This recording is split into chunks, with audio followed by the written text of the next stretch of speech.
जी अस्सलाम वालेकुम students. Kaif 5 lecture 46 start करते हैं। अच्छा भाई, वो कल थोड़ी देर के लिए ना मैंने वो होमवर्क में पास पेपर का क्वेश्चन 4 डाल दिया था। वो मैंने बेसिकली आपको आज देना था, लेकिन वो कोई मसला नहीं। वो पास पेपर क्वेश्चन 4 तो आप बहुत पहले का कर सकते हैं, वो बहुत आसान सवाल था। तो वो किसी ने 4 कर लिया था तो well and good. Pass paper question number 5 latest मैंने शाम को जो है ना 4:30 बजे दोबारा नोट्स कल अपलोड कर दिए थे, और ऑनलाइन वालों को तो ये मसला ही नहीं हुआ होगा। तो पास पेपर का क्वेश्चन नंबर 5 होमवर्क के अंदर करना था। Okay my dear. अच्छा, अब आप एक चीज ये चाहेंगे कल पास पेपर का क्वेश्चन 5 होमवर्क का डिस्कस हो जिसमें रेट चेंज है। तो आज की जो हमारी वीडियो है लास्ट टाइम, उसके अंदर हम जो है वो सबसे पहले पास पेपर का क्वेश्चन नंबर 5 डिस्कस करेंगे, और आज हम जो आपकी क्लास में होमवर्क डालेंगे date will be pass paper question number 4। और दूसरी अर्ज ये है मेरे भाई, आज का सवाल जो है पास पेपर का बड़ा इंपॉर्टेंट है, पास पेपर का, डेट इज क्वेश्चन नंबर 9। तो क्वेश्चन नंबर 9 में जब हम आए तो क्वेश्चन नंबर 9 बड़ा ज़बरदस्त सवाल है and you will enjoy this. और मैंने आज के लिए आपके लिए पार्ट बी नहीं रखा, और पूरा लेक्चर हमारा 2 घंटे से पहले ख़त्म हो गया, क्योंकि कल मैंने आपको 10 मिनट ऊपर ले गया था। तो सैटरडे को जो हमारी एक्स्ट्रा क्लास रहती है वो धार रही, वो इंशाल्लाह जब आप अगले हफ्ते आएंगे तो वो इन धार इंशाल्लाह हम उतारने की कोशिश करेंगे आपसे मशवरा करके। अल्लाह करे मंडे से क्लासें शुरू हो जाए नॉर्मल। अच्छा, क्वेश्चन नंबर 9 होमवर्क में, वो सॉरी क्लास वर्क में आज हम करेंगे। तो यार मैं पेज नंबर इसके क्वेश्चन के सोल्यूशन के बोलूँगा, वो आप फिर अपडेटेड देख लीजिएगा। ये क्वेश्चन नंबर 9 का लेटेस्ट हमारी किताब में तो पेज नंबर 414 है। अच्छा, ये जो क्वेश्चन 9 है ना, क्वेश्चन 9 जो है वो इसकी मैं एडजस्टमेंट नंबर 6 तक व्हाइट बोर्ड पे कराऊंगा। फिर उसके बाद जो है वो मैं आपको कह दूंगा कि जी ये वाला जो पोर्शन है, अब एक्चुअली ना ये मेरे पास मेरा लैपटॉप इस वक्त नहीं है, ये कुछ मसला उसका इधर उधर हो गया है। तो मैं आपको लेक्चर में बताऊंगा, मैं आपको बताऊंगा कि यहाँ से लेके यहाँ तक, यहाँ से लेके 8% तक, ये आपके समझने वाली चीज़ नहीं है, क्योंकि ये हमने डीकमीशनिंग में जाके पढ़नी है और IS 37 में, और ये भी आपके समझने वाली चीज़ नहीं है। ये मैं उस लेक्चर में हाईलाइट भी करूँगा, यहाँ से लेके बल्कि ये यहीं तक व्हेन पेड तक। तो व्हेन पेड तक जो लिखा हुआ है ये आपके समझने वाली कोई चीज़ नहीं है। तो बाकी जो एडजस्टमेंट हमारी रह जाएगी ये वाली, फिर ये वाली एडजस्टमेंट जो है वो मैं एंड पे आपको एक्सप्लेन करूंगा। वो लास्ट टाइम जो है किसी और लेक्चर में कराई थी, लेकिन अल्हम्दुलिल्लाह मैंने वो अटैच कर दी है। अब ये फुल फ्लैश पास पेपर क्वेश्चन 9 सिर्फ आज हमारा क्लास वर्क है जो आपके सामने है। और पास पेपर क्वेश्चन 9 कराते हुए अगर मैं कोई डिस्कस करूँ ना, कि मैंने आपको एक सवाल कराया था डेप्रिसिएशन का, उसमें मैं डिस्कस करूँ, कल कराया था या अभी कराया था, अगर मैं कोई डिस्कशन करूँ पास पेपर क्वेश्चन 9 करते हुए कि मैंने आपसे अभी डेप्रिसिएशन का एक सवाल किया था, अभी डेप्रिसिएशन की डिस्कशन की थी, तो बेसिकली वो पास पेपर के क्वेश्चन 6 का 2 और 3 होगा जो कल आपने पार्ट बी के अंदर अटेंड किया है।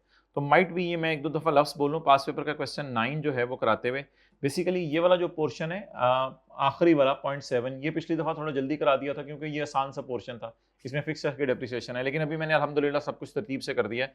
तो अल्लाह का शुक्र है पास पेपर क्वेश्चन 9 पूरा आप तरतीब से अटेंड करें आज के लेक्चर में, और अल्हम्दुलिल्लाह आज का लेक्चर अल्लाह का शुक्र है विद इन 2 आवर से भी कम है। ठीक है जी। हाँ, बस कल के होमवर्क की डिस्कशन है और ये है।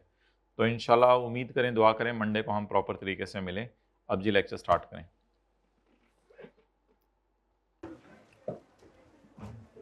होमवर्क का सवाल डिस्कस करना होगा जालिमों ने, करने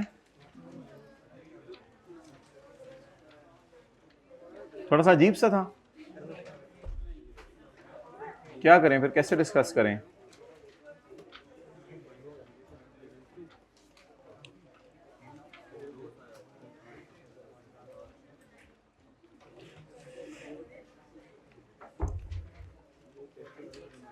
आज असर में थोड़ा फ्री हैं, असर के बाद 4:30 बजे कर लेते हैं, 4:30 बजे। ये मेरा पेन लिख क्यों नहीं रहा, लिख के ऑटोमेटिकली इरेज हो रहा है, ये क्या किया आप लोगों ने? देखता हूं, अगर अभी लिखा गया तो डन, नहीं तो फिर आपकी किस्मत। अच्छा, 4:30 बजे इंशाल्लाह लिखा गया था, 4:30 बजे इंशाल्लाह हम टेस्ट की डिस्कशन करेंगे। ये कौन सा टेस्ट हुआ था? Test number 6। ओके,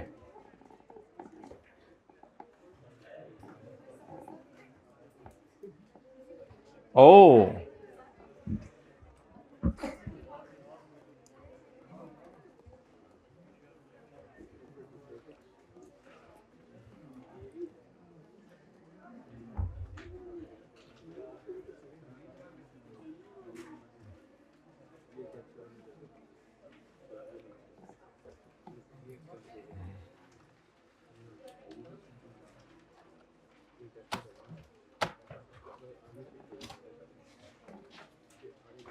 थोड़ी थोड़ी गर्मी लागे।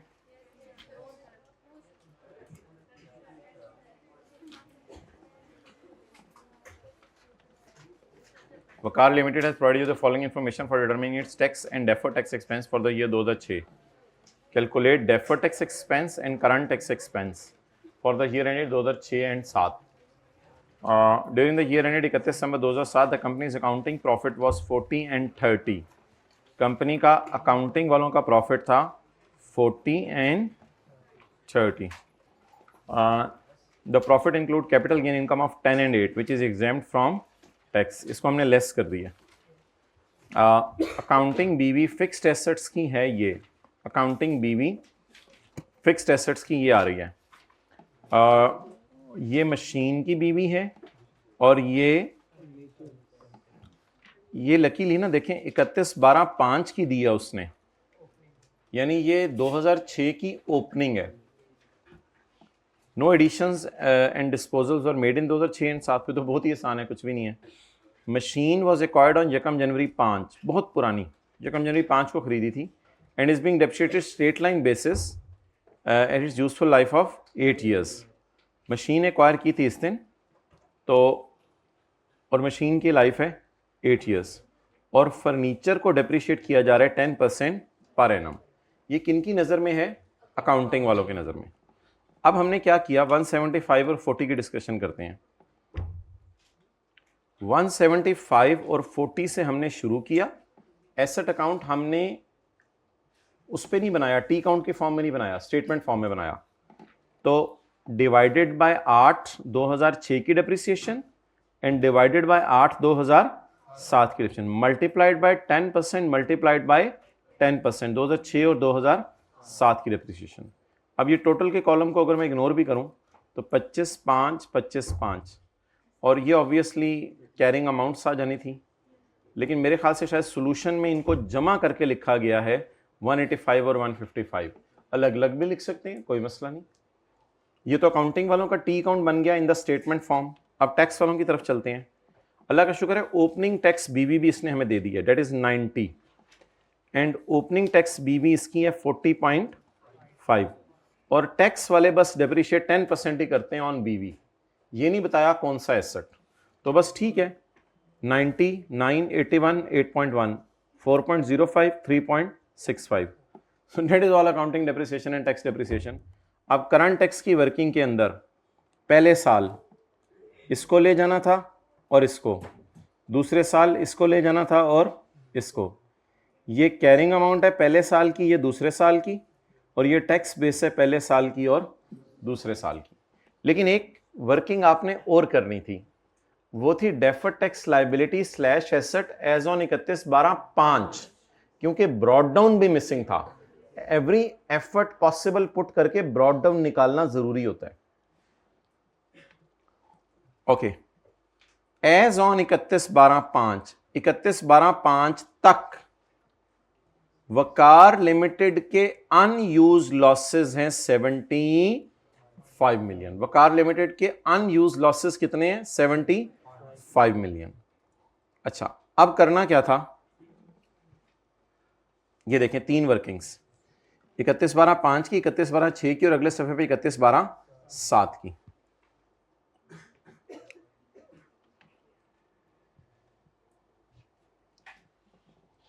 ये क्या है? As on 31/12/5 Waqar limited unused losses were 75। अच्छा, मुझे ये कुछ इस तरह का लग रहा है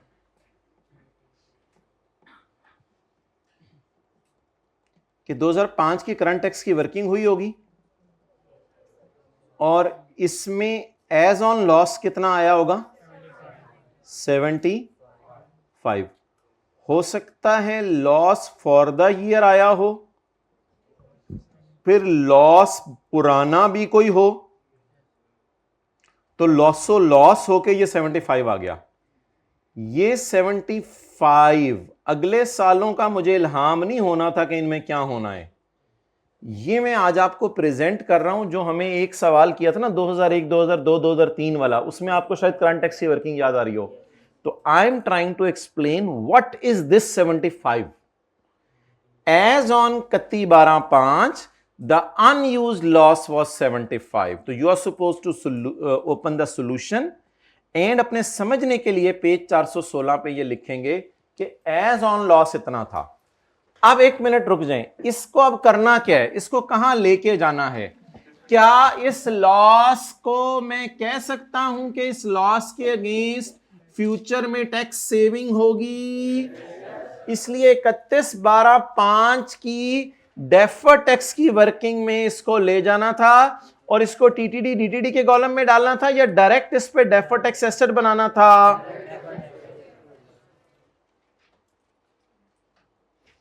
डन. सो कितने लोगों ने ये 75 डेफर टैक्स की वर्किंग में डाला था एज ऑन 31/12/5 वाली? डन. लेकिन 31/12/5 की करंट टैक्स की वर्किंग नहीं करनी थी. लेकिन ये 75 आया कहां से, ये शो करना बहुत जरूरी है आपके लिए. अच्छा, अगले साल अब अगर प्रॉफिट आ गए तो इस 75 को फिर माइनस करने की कोशिश कर लेंगे और अगले साल मुझे लगता है अल्लाह का शुक्र है, ओहो नहीं, इतने ज्यादा प्रॉफिट नहीं आए. सब्र करेंगे हम, इतने ज्यादा प्रॉफिट नहीं आए तो कोई मसला नहीं. Now what is as on loss? अब इस पर क्या बनाएंगे? तो that was a good question, जिसमें हमारा वो गाड़ियों वाला जो क्वेश्चन था 2001, 2, 3 वाला 3 दिन पहले किया था, उसकी भी तरह रिवीजन हो गई थी. तो इसमें एक तो अनयूज लॉसेस का कॉन्सेप्ट था. तो जो एज ऑन 31/12/5 अनयूज लॉस होता है ना, उसको डेफर टैक्स में जाकर एसेट बनाते हैं और अगले साल करंट टैक्स में जाके रियलाइज करने की कोशिश करते हैं कि एसेट के अगेंस्ट बेनिफिट अब ले लें. तो यही हमने उन क्लासेस के अंदर किया था. तो लेकिन उन क्लासेस में शायद हमने करंट टैक्स की वर्किंग सारे सालों की पहले करके देख ली थी. याद नहीं आ रहा? करंट 2001, 2002, 2003 सारे सालों की करंट टैक्स की वर्किंग करके देख ली थी. फिर किस वर्किंग की तरफ मूव किए थे? Defer tax. तो अगर आप लोग इस पेपर में भी ये कर लेते तो बड़ा जबरदस्त हो जाता. पहले तीनों सालों की आप करंट टैक्स की वर्किंग कर लेते, फिर जब आप डेफर टैक्स कैलकुलेट करने लगते तो अल्लाह का शुक्र है किसी से गलती नहीं होनी थी. ये एज ऑन 31/12/5 में चला जाना था और ये एज ऑन 31/12/6 में चला जाना था. अगला मसला इस सवाल में ये आना था कि 2005 में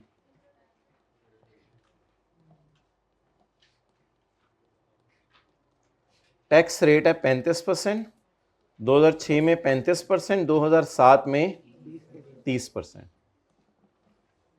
तो इस साल का जब डेफर टैक्स अकाउंट बनाना था तो क्लोजिंग भी 35 पे पड़ा होना था और ओपनिंग भी. इसलिए इस साल के डेफर टैक्स अकाउंट में वो जो हम रेड मार्कर से करते थे वो नहीं करना था. लेकिन जब इस साल का डेफर टैक्स अकाउंट बनाना था 2007 का, तो क्लोजिंग ने किस पे पड़ा होना था? 30 पर. ओपनिंग ने 35 पर. तो मैंने 35 को किस पे लाना था? 30 पर. तो उसको आपने 5 से फिर कम किया होगा. यही किया था होमवर्क में. कितने लोगों ने होमवर्क किया था? जरा आंखों से पता चल जाता है, आप लोगों के हाथों की से अंदाजा हो जाता है कर रहे हैं नहीं कर रहे हैं. खुदा के लिए यार अपने फ्यूचर से ना खेलें. एक एक क्लास इतना इंपॉर्टेंट है. IAS 12 को मैंने कहा था ये तो लीज से भी, लीज का बाप है, इसलिए इसको प्लीज़ अटेंटिवली लेना था. चलें अब आगे से इंशाल्लाह. जी जी.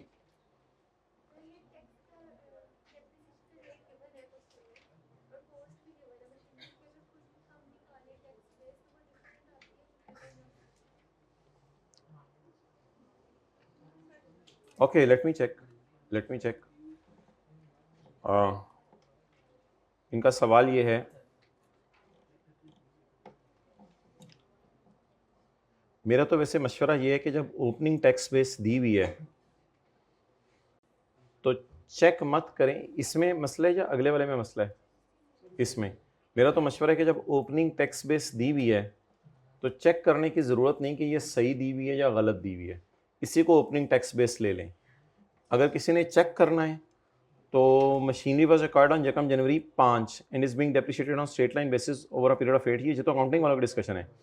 टैक्स वालों की नज़र में ये है कितने की कॉस्ट? ओरिजिनल कितनी है? 200. ओरिजिनल कॉस्ट कितनी है? तो इनका ये कहना है कि हम टैक्स वालों की नज़र में टैक्स बेस चेक करने की कोशिश करेंगे. मेरा ये कहना है कि टैक्स बेस 2005 के एंड की 90 दी हुई है, इनका ये कहना है चेक करें, तो चेक करते हैं। 200 पर 10% रेट लगाया तो आया 20, जब 200 में से 20 माइनस किया तो जवाब आना चाहिए 180, लेकिन जवाब कितना आ रहा है 90। अब आप क्या मशवरा देंगे कि उसको कहें कि तुमने ओपनिंग टैक्स बेस गलत दी है, नोट डाल दें और खुद 180 की बेस पर कैलकुलेशन को आगे चलाएं, या 90 पे गुजारा चला लें?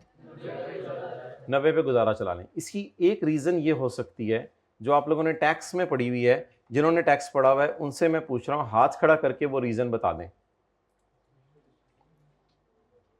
हाँ जी, initial allowance, well done. Tax में कोई इनिशियल अलाउंस भी होता है, पहले साल कॉस्ट के ऊपर कोई हैवी रेट लगता है जिसका नाम इनिशियल अलाउंस होता है, वो हमने इधर भी रिवाइज करना है अकाउंटिंग में किसी दिन। तो there can be multiple factors हो सकते हैं, टैक्स वालों को पता नहीं रेट पिछले साल कोई और हो, कोई मसला हो, हमें क्या उससे, हमें तो बस ये जब बीवी दे दी तो अल्हम्दुलिल्लाह अब यही बीवी है बस अब इसी पे इंशाल्लाह। अच्छा जी नेक्स्ट, तो इफ बीवी इज गिवन तो डू नॉट चेक दैट ये बीवी इज करेक्ट और not, because it is given. Pass paper question 9।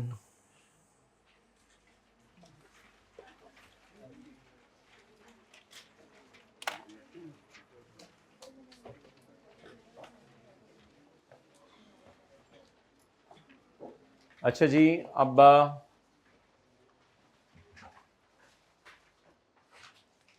हमने 3 किस्म की एडजस्टमेंट्स पढ़ी थी। एक ये थी कि हम अकाउंटिंग वाले तो हमेशा एक्रूअल अकाउंटिंग यूज़ करते हैं, और टैक्स वाले कौन सी अकाउंटिंग यूज़ करते हैं? कैश। अगर टैक्स वाले कैश अकाउंटिंग यूज़ कर रहे हैं तो मैंने आपको कहा था कि कोई परेशान होने की ज़रूरत नहीं, हमारा ये सबर वाला सिनेरियो होगा। सबर वाला सिनेरियो का मतलब है कि कैरिंग अमाउंट और टैक्स बेस हम चीज़ों की ज़ीरो लेंगे और जो खर्चा या इनकम है उसे उल्टा देंगे और पेमेंट या रिसीट है उसको रिकॉर्ड कर देंगे। और अगर टैक्स वाले भी एक रूल अकाउंटिंग फॉलो कर रहे हैं तो फिर तो बहुत ज़बरदस्त है, फिर हम इसको शुक्र का सिनेरियो कहेंगे। और अगर कोई एग्जेम्प्ट इनकम रिसीवेबल पेएबल है तो इसको हम अजीब सिनेरियो कहेंगे। इसको क्या कहेंगे? अजीब सिनेरियो। तो अगर ये लोग कैश अकाउंटिंग यूज कर रहे हैं तो इसका नाम हमने सबर रखा था। अगर ये लोग एक्रूअल अकाउंटिंग यूज कर रहे हैं तो इसका नाम हमने शुक्र रखा था, क्योंकि कैरिंग अमाउंट एक्सपेंस बराबर है, हमें कुछ नहीं करना। और अगर ये लोग किसी इनकम को माफ कर रहे हैं जो रिसीवेबल पेएबल है तो इसका ऐसे ही हमने नाम अजीब रख दिया था। अब सबर शुक्र अजीब के बाद आज एक नई एडजस्टमेंट आने लगी है, भालू एडजस्टमेंट। बस नाम है ना, नाम ही रखना है हमने, भालू। भालू एडजस्टमेंट क्या है? ये पेपर में 2-3 दफा टेस्ट हो चुकी हुई है, बड़ी आसान सी एडजस्टमेंट है, गौर से समझ लीजिएगा। अकाउंटिंग वाले किसी चीज को कहते हैं ये खर्चा है, वो P&L में डाल देते हैं। एडवर्टाइजमेंट है, रिपेयर है, और कोई भी खर्चा है, अकाउंटिंग वाले उसको खर्चे में डाल देते हैं। और वो खर्चा समझ लें पे भी हो गया होता है, बस अकाउंटिंग वाले कहते हैं हमने एडवर्टाइजमेंट किया तो हम इसको खर्चे में डाल रहे हैं। टैक्स वाले कहते हैं नहीं, इसको ना कई सालों में खर्चे में डालो। तो फिर तो टैक्स वालों ने इसको एसेट मान लिया ना।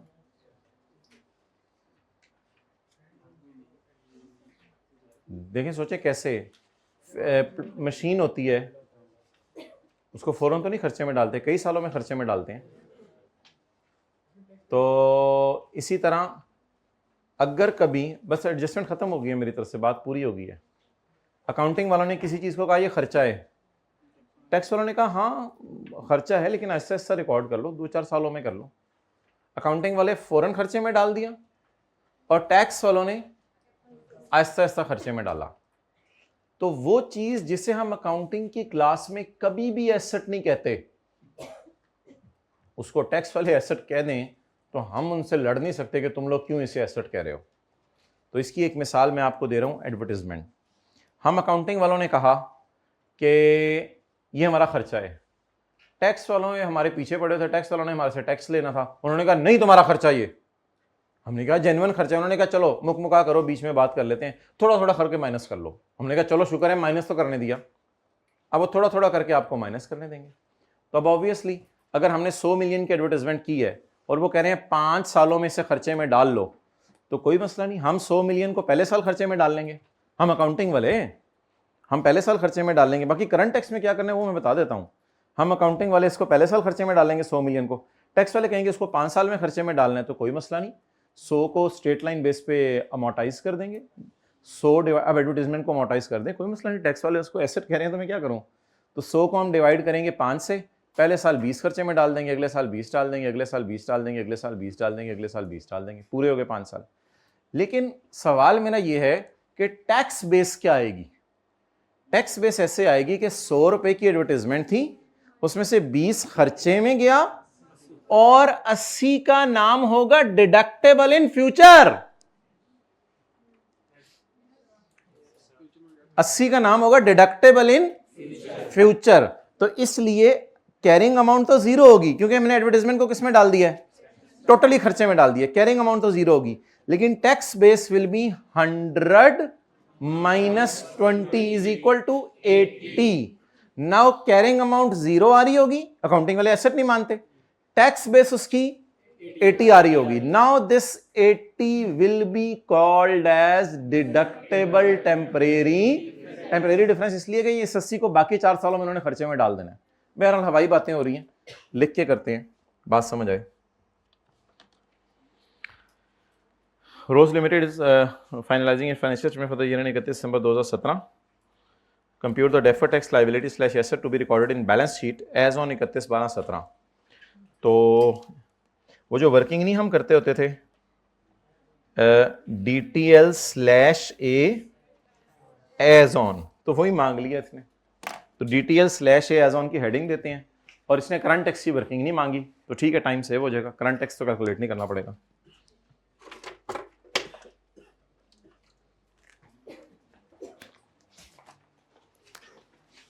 हाँ जी बोलें भाई। डेफर्ड टैक्स, ये मेन आंसर है, पहला सफा है हमारा, liability slash as on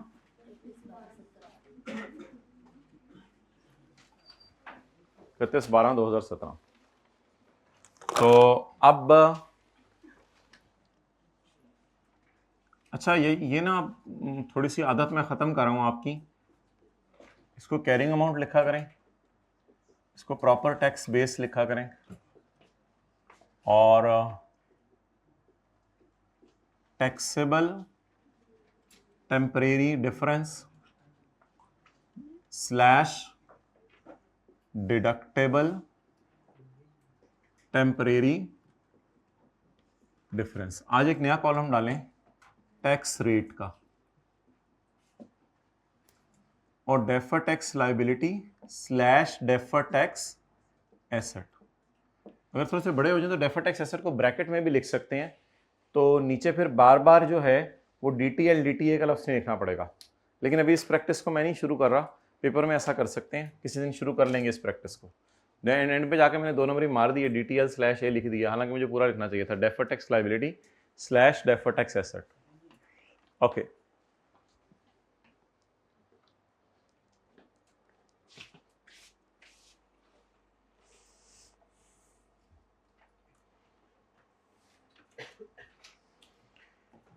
during the year RL incurred advertising cost of 15 million. RL ने खर्चा किया है एडवर्टाइजमेंट का 15 मिलियन।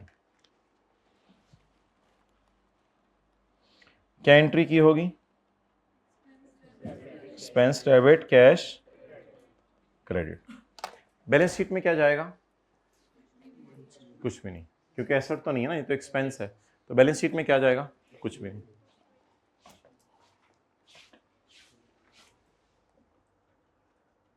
एडवर्टाइजमेंट, अच्छा ये प्रीपेड पेएबल वाला कोई सिनेरियो नहीं है खुदा के लिए। वो प्रीपेड पेएबल होगा तो मैं फिर आपको बताऊंगा how to tackle T account, वो फिर अलग सिनेरियो होंगे। उसमें लिखा होगा पेएबल, एक्रूड, अनअर्न्ड, प्रीपेड, इस तरह की लाइन लिखी होगी। ये बस एडवर्टाइजमेंट का खर्चा है 15 का, तो कैरिंग अमाउंट में ये चला जाएगा।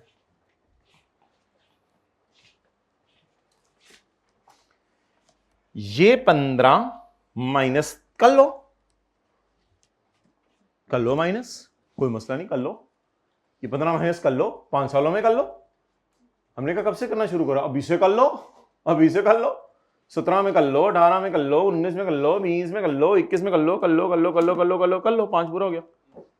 इसको 5 सालों में खर्चे में डाल दो। अब करंट टैक्स की वर्किंग में क्या होगा? करंट टैक्स की वर्किंग में 2017,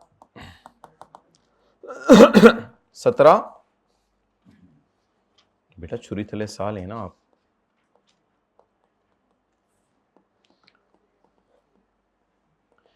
अकाउंटिंग वालों ने किस साल खर्चे में डाला होगा? इसे उल्टाएंगे, कर लो कर लो कर लो कर लो कर लो। ये करंट टैक्स की वर्किंग होगी 5 साल की। ये करंट टैक्स की वर्किंग होगी 5 साल की। फ्यूचर भी मैंने आपको दिखा दिया।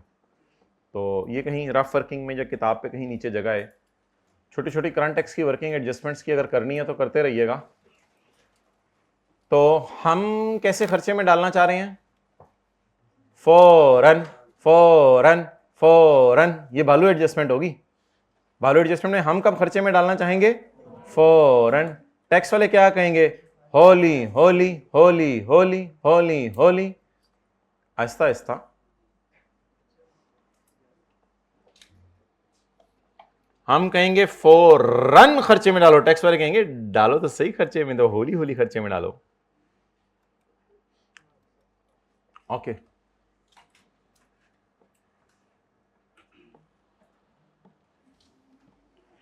अच्छा, इस एंट्री के बाद मुझे ये बताएं कि हमने एडवर्टाइजमेंट को खर्चे में डाल दिया तो बैलेंस शीट में कितना जाना है? 0। लेकिन मैं एंट्री करना तो नहीं चाह रहा, लेकिन टैक्स वालों ने फिर एंट्री क्या की होगी? कैश क्रेडिट एक्सपेंस, उन्होंने भी खर्चे में डाल दिया होगा।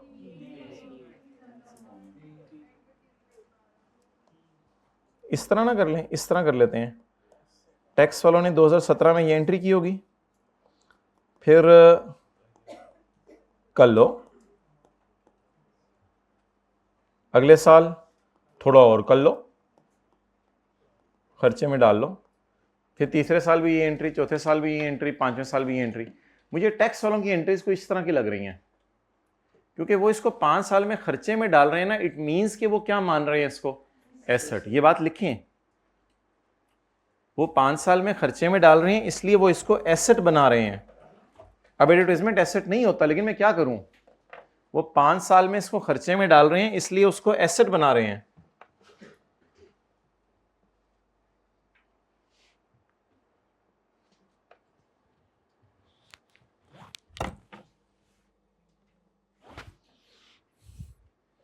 भाई टर्म टेस्ट का सिलेबस बच्चे पूछ रहे हैं यार, उनसे कहो भाई, तो बस 100 लेक्चर पढ़ लिया ना, उनमें से अब बताने क्या करना है क्या नहीं करना, सारा करना है। हद होगी यार ये टर्म। अच्छा अच्छा सॉरी, ये बच्चों को ना मैसेज भेजना, उसको लिख के भेज देते हैं सॉफ्ट तरीके से। मैंने अपने जज्बात आपसे शेयर किए हैं। ओके अच्छा जी, आपसे बात कर रहा हूँ। 40 लेक्चर पढ़े हैं, पूछ रहे हैं कितना कितना आएगा। और फिर अजीब बच्चे हैं क्लास के बता के पूछते हैं जो आजकल पढ़ रहे हैं वो भी आएगा। वो तो ज्यादा रनिंग में होता है। नहीं, जो आजकल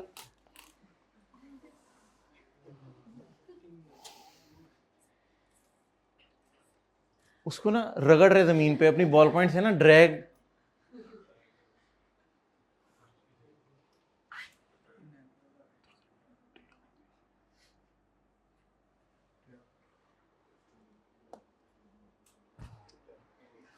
अच्छा जी, तो उन्होंने एसेट बनाया कि 5 साल में खर्चे में डालेंगे, इसलिए को उठाएं जरा।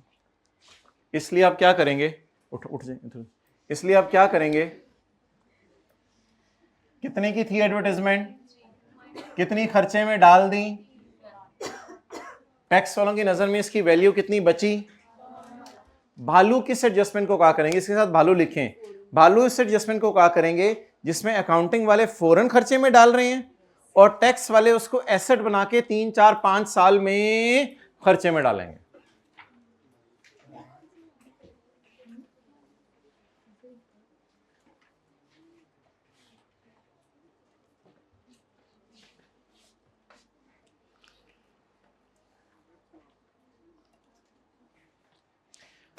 अच्छा, अब ना इस एडजस्टमेंट में इतना वाजे नहीं होता कि ये एसेट है, मुझे वो लाइन पढ़ के बताएं जिससे पता चल रहा है कि ये एसेट है। This cost is allowed over, तो मेरे ख्याल से इस तरह तो हम फर्नीचर में, प्लांट में, बिल्डिंग वगैरह में करते थे। This cost is to be depreciated over 10 years। ये लाइन उसी जैसी नहीं लग रही? ये देखें साया, ये लाइन उसी जैसी नहीं लग रही? This cost is depreciated, this cost is amortised, this cost is, तो साया पे देखी जा रहा है। अच्छा,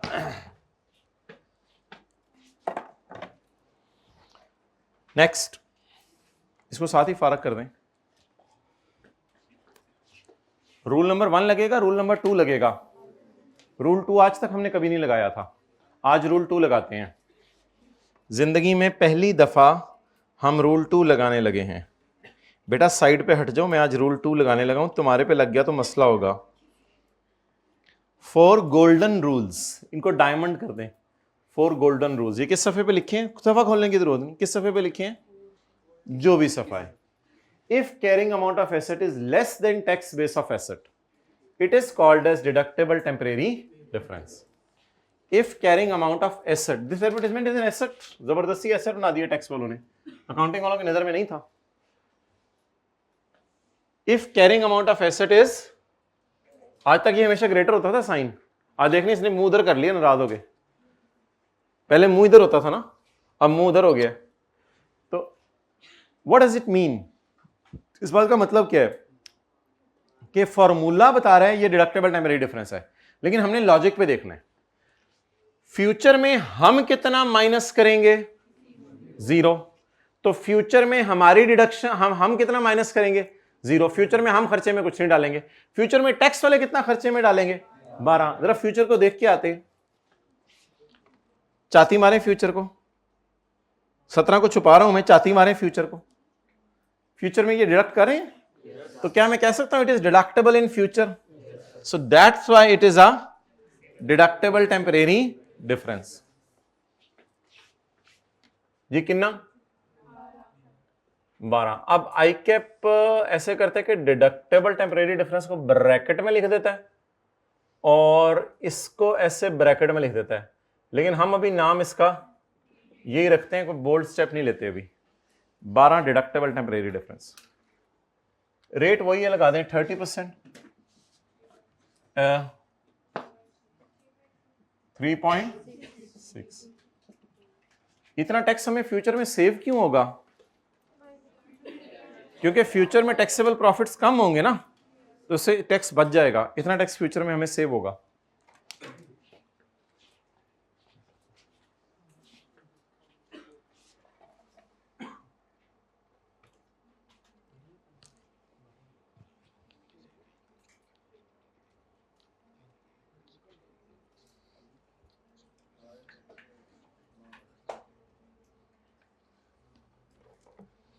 जी हो गया, आगे चलें।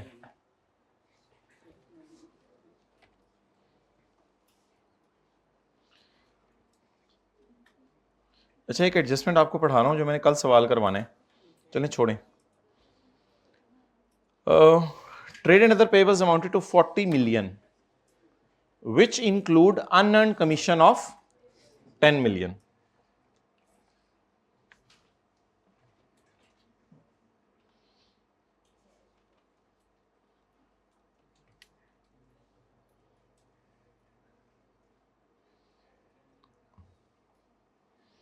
असल में ना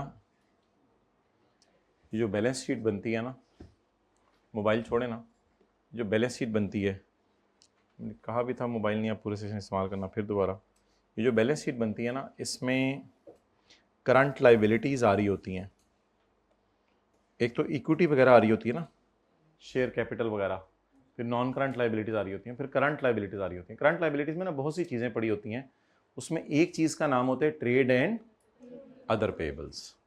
तो बैलेंस शीट में इस ऑर्गेनाइजेशन के ट्रेड एंड अदर पेबल्स में 3486302 नज़र आ रहा है, कोई भी ऑर्गेनाइजेशन है। इसके अगर हम नोट में जाएंगे तो क्या इस यही फिगर होगी या ट्रेड एंड अदर पेबल्स की डिटेल दी होगी? डिटेल दी होगी। तो अब सवाल में देखें वो लाइन क्या लिख रहा है, trade and other payables amounted to 40, यानी ट्रेड एंड अदर पेबल्स 40 हैं, इतने लंबे चौड़े नहीं है हमारे, सिर्फ 40 मिलियन के हैं। Trade and other payables 40 million के हैं जिसमें अनअर्न्ड कमीशन पड़ा हुआ है, कोई गलती नहीं है। अनअर्न्ड कमीशन एक लायबिलिटी होती है। अनअर्न्ड कमीशन हाथ खड़ा करके बताएं मतलब क्या है, हाथ खड़ा करके जी आप बता दें। एक्स जी आप बताएं। एक्सेलेंट, बिल्कुल दोनों ने सही बताया। आपको किसी ने साल के एंड पर आकर कमीशन दे दी है, ये पकड़ो, और उसे आपको उसने आके कहा है कि मेरी चीजें अगले साल बिकवा देना, तो इसका मतलब है आपने पैसे पकड़ लिए हैं लेकिन लायबिलिटी टू गिव सर्विस है। अनअर्न्ड रेंट क्या होता है? अनअर्न्ड रेंट बार बार बोला था, अनअर्न्ड कमीशन अगर भूल गया है। अनअर्न्ड रेंट क्या होता है? दिसंबर में आपको किसी ने अगले साल जनवरी का किराया दे दिया, तो ये अनअर्न्ड है या अर्न्ड है? तो अनअर्न्ड कमीशन ऐसी कोई मुश्किल चीज तो नहीं है। मैं आपसे कहूं लैंड, तो आप कहेंगे ठीक है ये एक चीज पड़ी हुई है। मैं कहूंगा कैश, आप कहेंगे ठीक है दराज में पड़ा हुआ है। तो इसी तरह मैं कहूं डेटर, तो आप कहेंगे अच्छा लोगों से पैसे लेने हैं।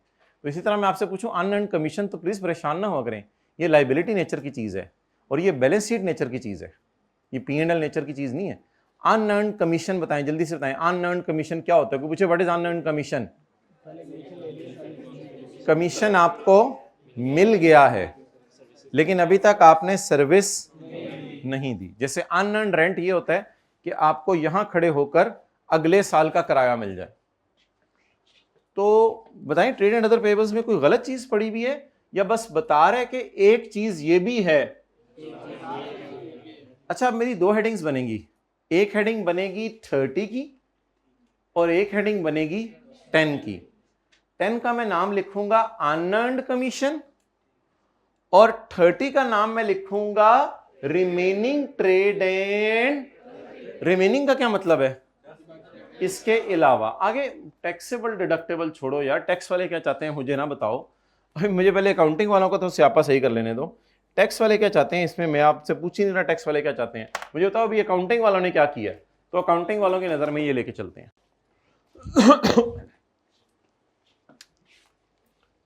हाँ जी, अनअर्न्ड कमीशन की कैरिंग अमाउंट बताएं 10, remaining trade and other payables कितना? बेशक पेपर में छोटा सा इस तरह कर दीजिएगा 40 माइनस 10 30, लेकिन अभी बस आपको पता है इन दोनों का टोटल क्या है 40। नोट करें जी, इजी नंबर लें पेपर में कैरिंग अमाउंट लिखने के, इसके भी तो नंबर है ना कैरिंग अमाउंट लिखने के।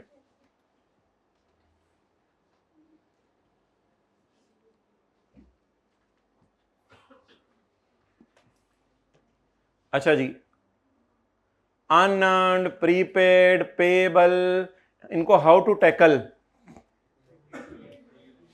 Prepare T account. इसका तो छोड़े 30, इसकी मैं बात बाद में करता हूं, पहले 10 को तो करें ना। वर्किंग नंबर 1, कौन सा अकाउंट खोलूं? कमीशन नहीं, एक्सपेंस तो नहीं प्लीज। आन का लफ्ज लिखा हुआ है ना, तो आन तो इनकम होती है, इनकर होते हैं एक्सपेंसेस और इनकम्स अर्न होती हैं। अच्छा, ओपनिंग रिसीवेबल, अल्हम्दुलिल्लाह, opening receivable, closing receivable, opening unearned, closing unearned, cash इधर आता है, कैश डेबिट इनकम क्रेडिट, और P&L इधर आता है। Opening receivable, closing receivable, opening unearned, closing unearned. जी क्लोजिंग अनअर्न्ड बोले 10। अब बस एक चैलेंज रह गया, सवाल अभी भी नहीं मैं पढ़ा कि ये कैश बैलेंसिंग आना है या P&L बैलेंसिंग आना है। लॉजिक पे भी डिस्कस कर लेते हैं। अभी मैं ये नहीं देख रहा कि लाल क्या कह रहा है, अभी मैं चिट्टी की काउंटिंग समझना चाह रहा हूं।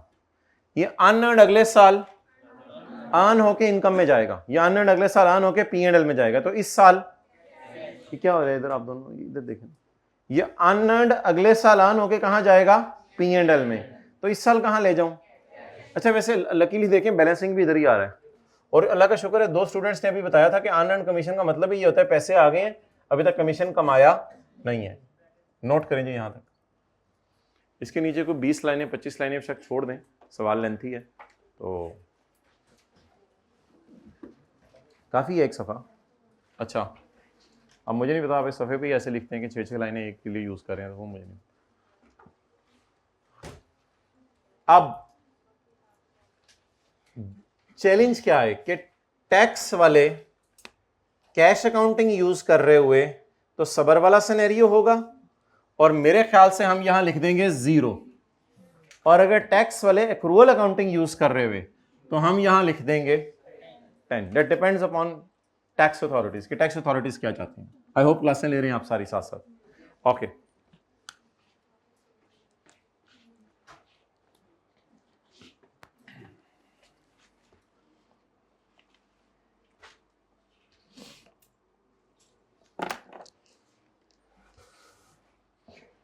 सारे इधर देखें।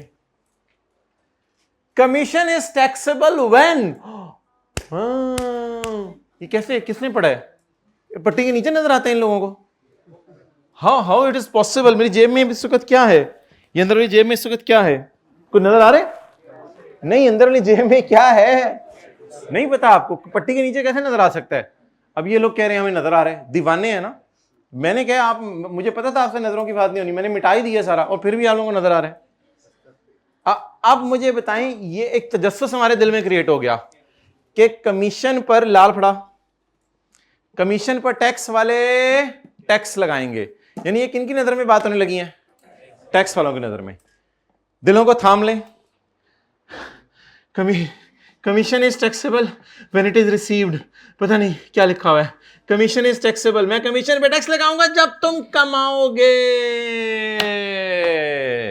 ये कौन सी अकाउंटिंग लग रही है आपको? Accrual accounting. एक्रूअल अकाउंट जब मिलेगा तब नहीं, जब तुम बस अंग्रेजी का फिक्रा पढ़ के जज करना होता है कि कैश अकाउंटिंग है एक्रूअल अकाउंटिंग है। इतना छोटा सा चैलेंज होता है बस सवाल में। तो कमीशन पे तब टैक्स लगाऊंगा जब तुम्हें रिसीव होगा या जब तुम कमाओगे। कमाने के लिए तो सर्विस देनी पड़ेगी, तो सर्विस देने पे टैक्स लगेगा इस पे। अच्छा मुझे थोड़ा सा ना ये लाइन पढ़ के ये भी लग रहा है कि एक्रूअल अकाउंटिंग तो है, कैश अकाउंटिंग नहीं है। थोड़ा सा ये भी लग रहा है कि इस लाइन के अंदर इतनी जाज़बियत है कि ये लाइन वाज़े बता रही है कि अकाउंटिंग और टैक्स वाले एक ही हैं। कैसे? आपको पता है अकाउंटिंग वालों ने इस साल इनकम में नहीं डाला, देखिए ना, अकाउंटिंग वालों ने इस साल इनकम में, अगले साल ये इधर ब्रॉड डाउन आएगा और फिर बैलेंसिंग इधर P&L में आ जाएगा। अकाउंटिंग वालों ने अगले साल इनकम में डालना है, तो उन्होंने कहा हमने टैक्स भी तभी लेना है जब अर्न करो। तो हमने कहा अर्न तो अगले साल करना है, हमने कहा, उन्होंने कहा टैक्स भी तभी ले लेंगे। इसका मतलब है ये और हम सेम बात करें। तो फिक्रा पढ़ के जब हमें साबित हो जाया करेगा कि टैक्स वाले कौन सी अकाउंटिंग फॉलो कर रहे हैं, फिक्रा पढ़ के जब हमें साबित हो जाया करेगा टैक्स वाले एक्रूअल अकाउंटिंग फॉलो कर रहे हैं, तो क्या करेंगे? हम कैरिंग अमाउंट टैक्स बेस को बराबर ले लेंगे। और अगर आप कहें सर टैक्स वालों का अकाउंट मुझे बना के दें, तो यार मुझे ना टैक्स वालों का अकाउंट भी मजबूरन इसी तरह बनाना पड़ेगा। मैं यहां लिखूंगा कमीशन इनकम, यहां कैश तो लिखूंगा, कैश पे इख्तलाफ नहीं होता असल में, कैश जो आ गया कोई इनकार नहीं कर सकता कि कैश आया है। यहां मैं कैश लिखूंगा 10, मजबूरी मुझे अनअर्न्ड यहां लिखना पड़ेगा। इसका मतलब है टैक्स वाले भी अनअर्न्ड को मानते हैं। टैक्स वाले ऐसी दुनिया में हैं जहां unearned, prepaid, payable, receivable exist करते हैं। लेकिन ये पता कैसे चला करेगा? लाइन लिखी हुई है, it is taxable when received. फिर तो इसी साल टैक्स लगा देते, फिर तो लड़ाई शुरू हो जाती है हमारे और इनमें। It is taxable when received या इसे taxable when earned? When earned का क्या मतलब है? कौन सी अकाउंटिंग? एक्रूअल अकाउंटिंग के रूल्स क्या पढ़े थे हमने? एक्रूअल अकाउंटिंग के रूल्स। अगर एक्रूअल अकाउंटिंग शुरू हो जाए तो हमने करना क्या है? बताएं अगर एक्रूअल अकाउंटिंग शुरू हो जाए तो हमने करना क्या है?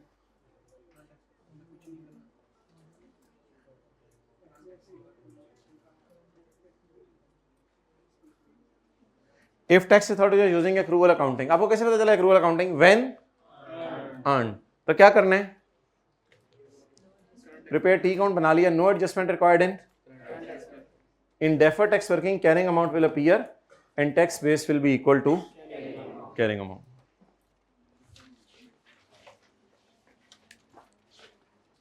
तुमने भी अगले साल इनकम में डालना है, हमने भी अगले साल इनकम में डालना है, इसलिए दोनों अनअर्न्ड के अकाउंट को मानेंगे।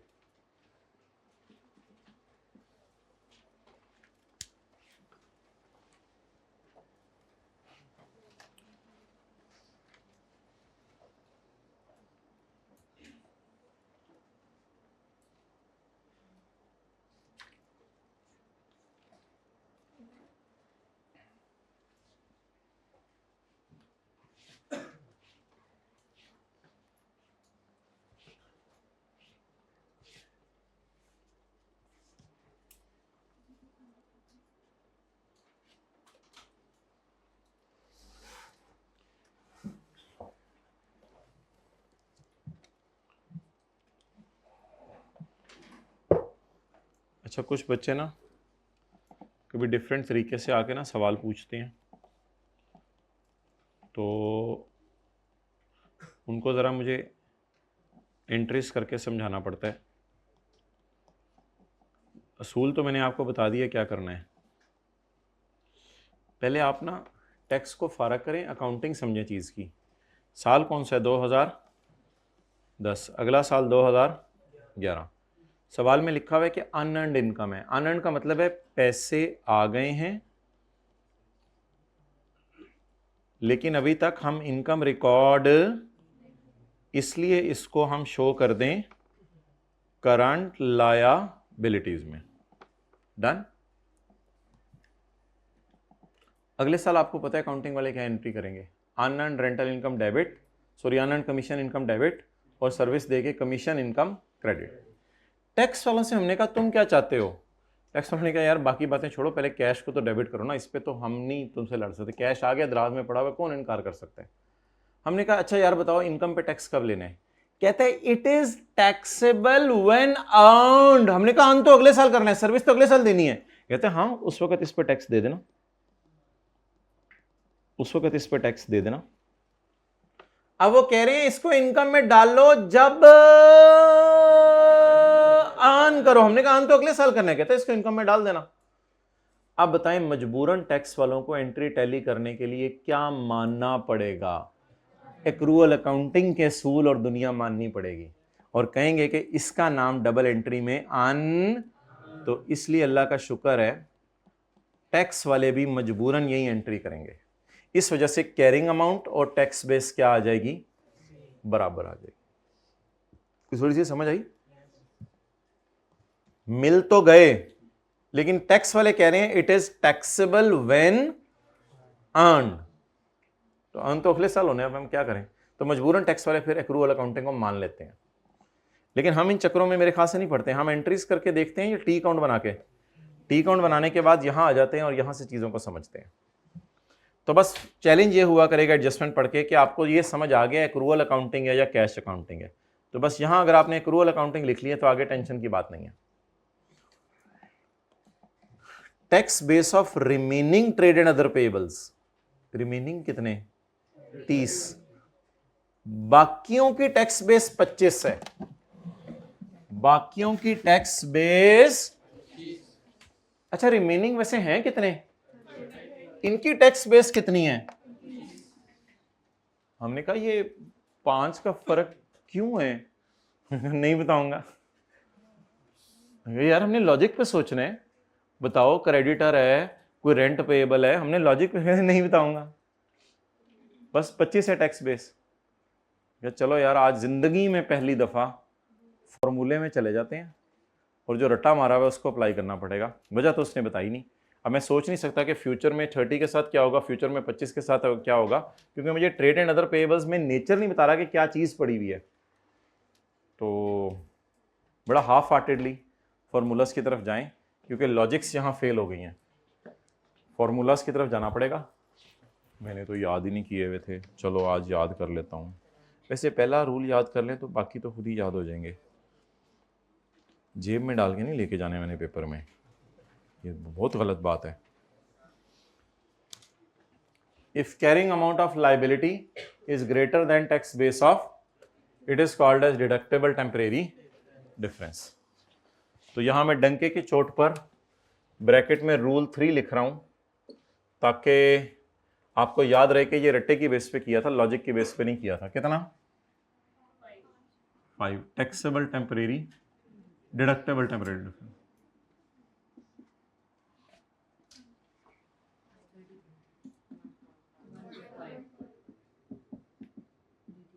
DT है।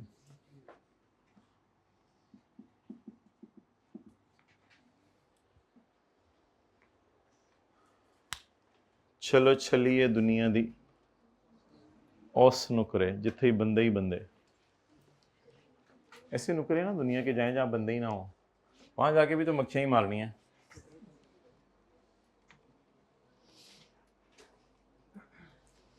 Other receivables amounted to 17 million. उधर ही कैमरा रखो, कुछ पता नहीं क्या कर रहे हैं।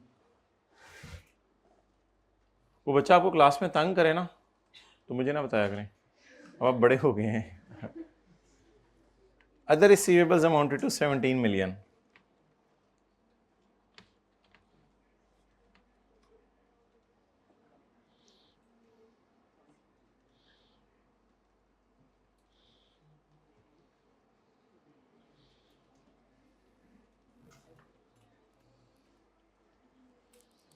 ठीक है, करंट एसेट्स में किसी ऑर्गेनाइजेशन के स्टॉक आ रहा होगा, डेटर्स आ रहे होंगे, कैश आ रहा होगा, अदर रिसीवेबल भी आ रहे होंगे।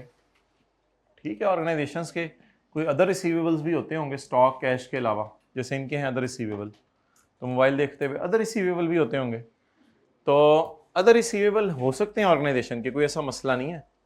लेकिन अदर रिसीवेबल का ब्रेकअप बताओ ना, वैसे तो नहीं पता चलना कि अदर रिसीवेबल क्या है। Other receivable amounted to 17 million, जिसमें से डिविडेंड रिसीवेबल कितना है? 8 मिलियन। तो ठीक है, इधर भी वही वाला काम कर लेते हैं। क्या लिखूं? डिविडेंड। कौन सा डेंड? डिवी वाला डेंड। और रिमेनिंग नहीं, रिमेनिंग रिसीवेबल्स नहीं, रिसीवेबल्स तो बहुत होते हैं। रिमेनिंग अदर, यानी अदर भी रिमेनिंग वाले, पहले ही वो अदर रिसीवेबल्स हैं और उनमें भी फिर रिमेनिंग। मैं जा रहा हूं, ये क्या क्या कह रहे हैं पता नहीं। देखिए ना, अदर रिसीवेबल से मुराद है डेटर्स के अलावा। मिसाल दे रहा हूं, अदर रिसीवेबल शायद हो डेटर के अलावा, लेकिन उन अदर में भी कुछ बच गए अगर डिविडेंड को माइनस कर दिया तो। इसका अब इजी मार्क्स लें कैरिंग अमाउंट के।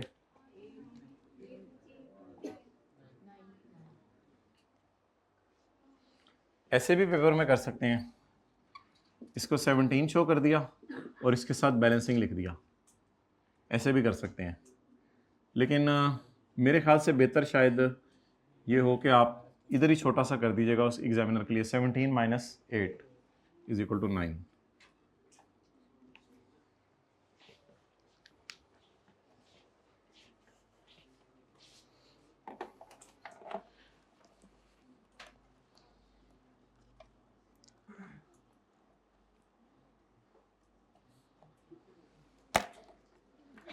हार्ट्स को होल्ड कर लें, इसी साइड पे होता है, साइड बता दें, मैं भूल गई है। लेफ्ट पे होता है, ठीक है, हाथ पकड़ कर। Dividend was taxable.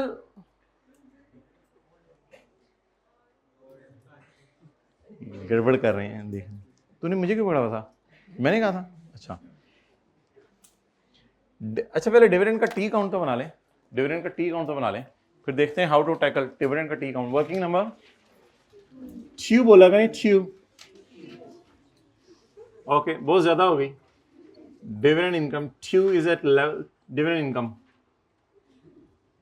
Opening receivable, closing receivable. कौन तंग कर? ये तो फिर आपका मसला है ना, ऐसे दोस्त क्यों बनाए। क्लोजिंग रिसीवेबल कितना?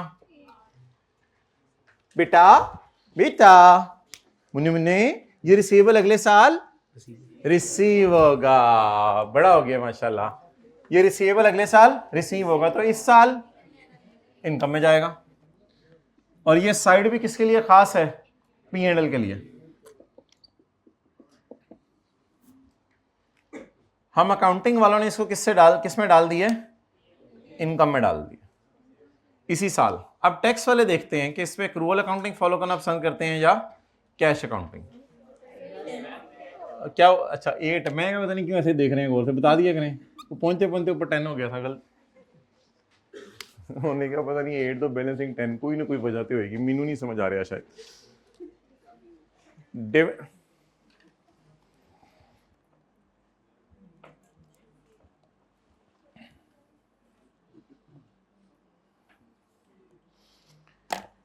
Dividend is taxable on receipt basis. भाई अब ना थोड़ी सी टेंशन चाहिए, हर कोई जरा साथ वाले को मुतवज्जे कर दे, थोड़ी टेंशन चाहिए। Dividend income is taxable on receipt basis. आप बताएं कि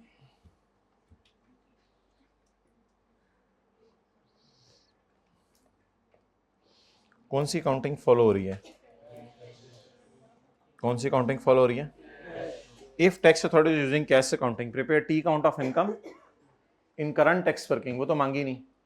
इन defer tax working carrying amount will appear and tax base will be, अभी आप लोगों ने नोट नहीं करना, थोड़ी सी लंबी डिस्कशन है आज। And tax base will B 0।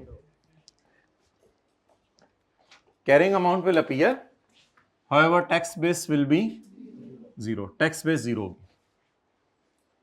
और फिर हम लॉजिक लगा के आगे सोचेंगे कि ये रिसीवेबल जब अगले साल रिसीव होगा तो टैक्स वाले कहेंगे रिसीव हो गया है, तो टैक्स वाले कहेंगे इस पे टैक्स दो। हमने अकाउंटिंग में इनकम में किस साल डाल लिया हुआ था? इस साल। और टैक्स वाले किस साल डालने को कह रहे हैं? अगले साल। तो टैक्सेबल इन फ्यूचर। तो वैसे भी रूल क्या है? If carrying amount of asset is greater than, it is called as TTD, so it is taxable temporary difference. अच्छा,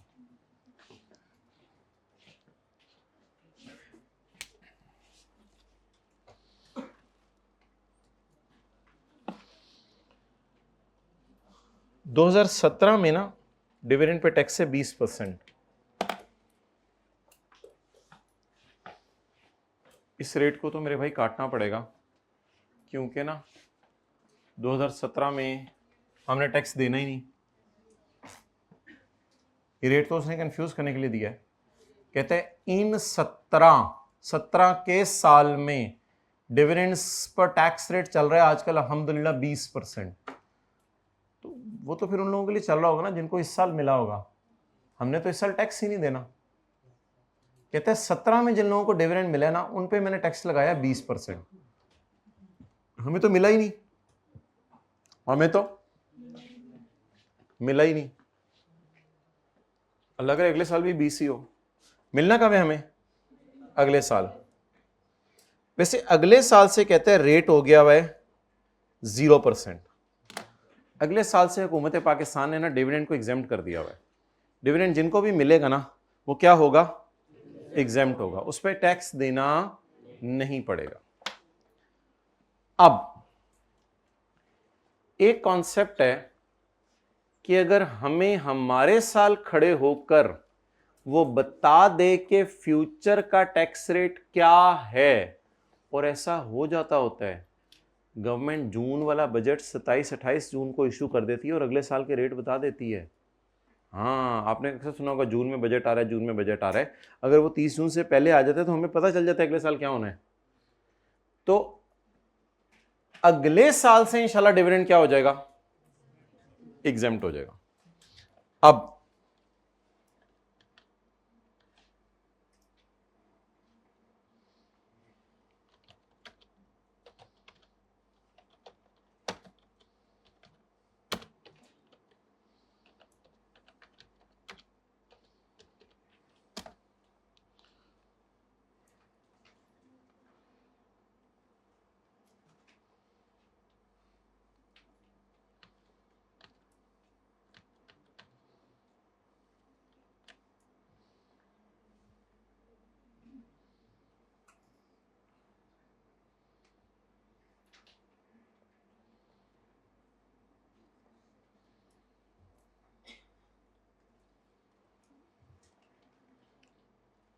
पेज 306 है, आपने खोलना नहीं।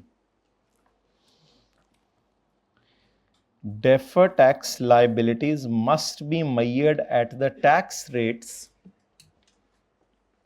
Deferred tax liabilities must be measured at the tax rate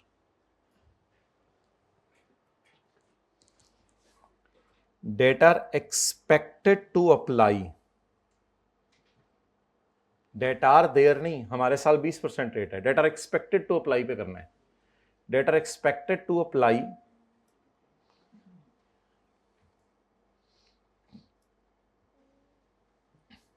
आपको पता है कि रात को 10 बजे बर्गर जो है 70 रुपये का हो जाएगा। दुकानदार ने ऑफर लगाई हुई है कि मिड नाइट डील, तो रात को 10 बजे जो है वो बर्गर जो है वो 70 रुपये का हो जाएगा। और अब आपको ये भी पता है कि मैंने 11 बजे ख़रीदने, 10:30 बजे ख़रीदने, 11:30 बजे ख़रीदने, आपको पता है। आप बताएं आप 70 रुपये रेंज करके रखेंगे या नॉर्मल 100 रुपये का अगर है तो 100 रुपये रेंज करके रखेंगे? 70 रुपये रेंज करके रखेंगे। अकल वाली बात करें ना, ऐसे बोंगी तो ना मारें। इफ़ यू आर सर्टन कि मैंने ये बर्गर जो है वो रात 10 बजे के बाद ख़रीदना है, तो आप 70 रुपये रेंज करके रख लें। यही रूल, यही लॉजिक, यही कॉमन सेंस हमारे स्टैंडर्ड ने यहाँ यूज़ किया है। स्टैंडर्ड कहते हैं अगर किसी को पता चल जाए ना कि टैक्स रेट डिविडेंड का, इंटरेस्ट इनकम का कभी बढ़ता कम होता रहता है, तो अगर किसी को पता चल जाए ना हमारे साल रेट कुछ हो रहा है, अगले साल रेट कुछ हो रहा है, और आपको पता ये भी हो कि आपने टैक्स अगले साल देना है क्योंकि अभी रिसीव नहीं हुआ, तो deferred tax liabilities must be measured at the tax rates that are expected to apply to the period when the asset is real. ये रिसीवेबल कब रियलाइज होने? अगले साल। और टैक्स भी कब देने? अगले साल। Based on the tax rates that have been enacted or substantially enacted by the end of balance sheet.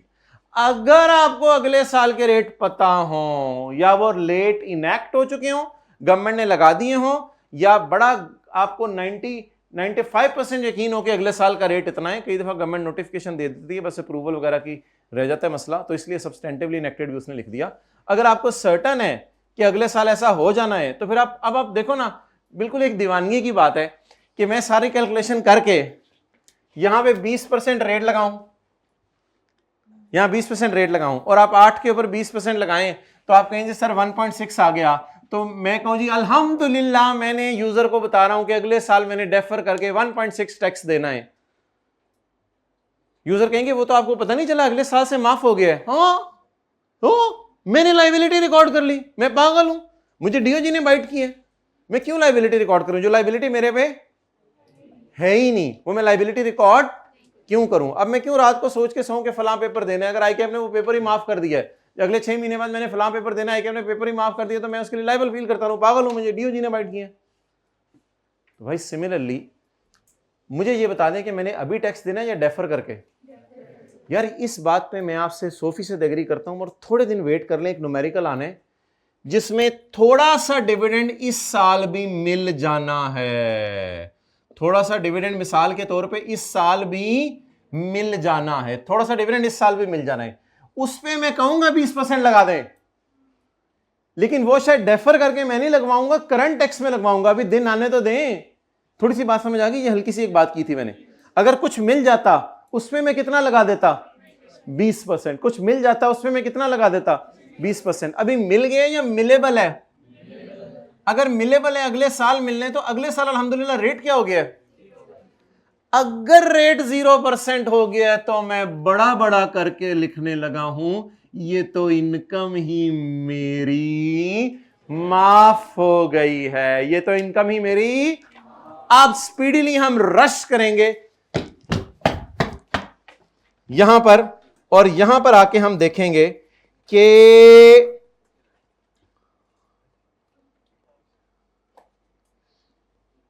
क्या होता था, कहां से गिरा कहां पे अटका?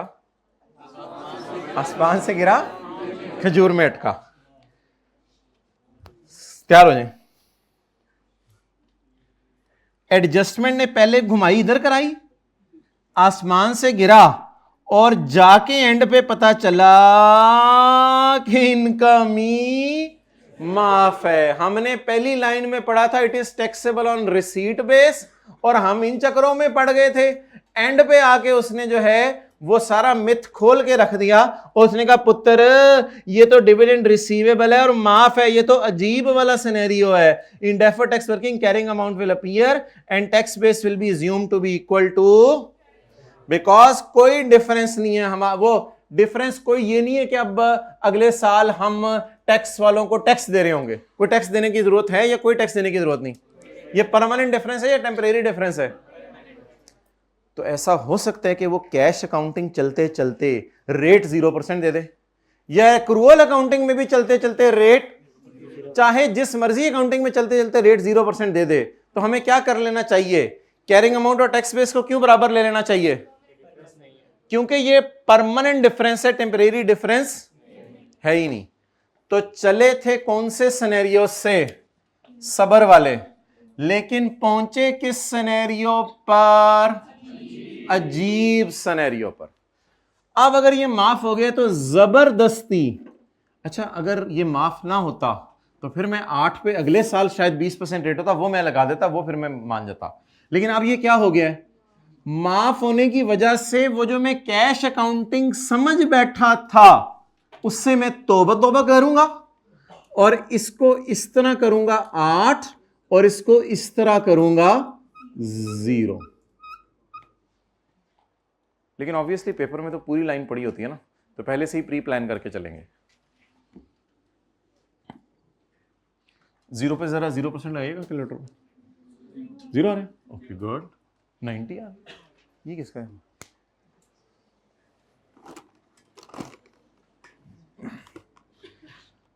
अच्छा थोड़ा सा होल्ड कर लें, इस जैसी अगली एडजस्टमेंट भी है, वो मैं आपको करने दूंगा खुद।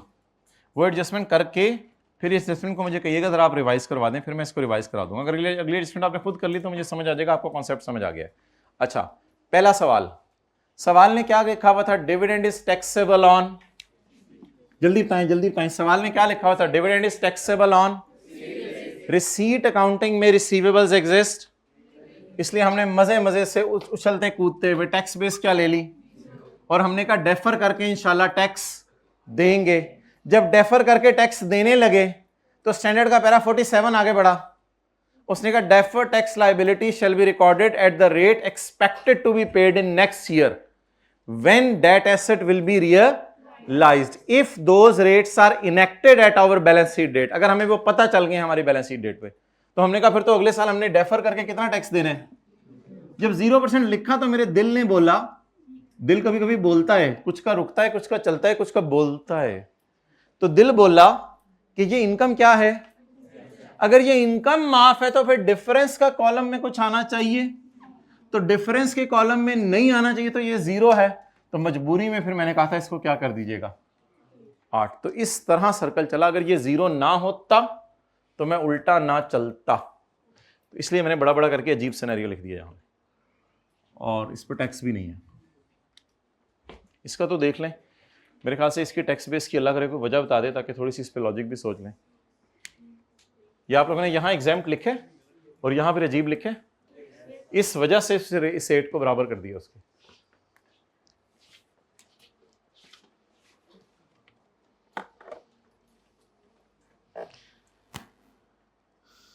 जी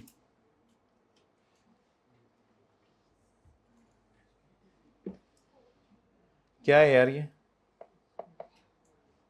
हाँ भाई सॉल्यूशन FAR2 के ग्रुप्स में शेयर कर लो, क्योंकि इन्होंने कहा आज शाम को ना ये 4:30 फ्री हैं, पता नहीं मैंने क्या इन्होंने कहा, तो इंशाल्लाह फिर जूम मीटिंग होगी इनके साथ। सॉल्यूशन शेयर कर लो, कोई मसला हुआ उधर ही सही करा देंगे। अच्छा आप बताएं भाई, trade and other payables remaining का क्या करना है? कैसे मुझे देखने तो दें। Tax base of other remaining 6 if carrying amount of asset is greater than tax base of asset. Rule 1 तो याद ही है, जिंदगी गुजर गई रूल 1 पढ़ते हुए। Then it is called as TTD।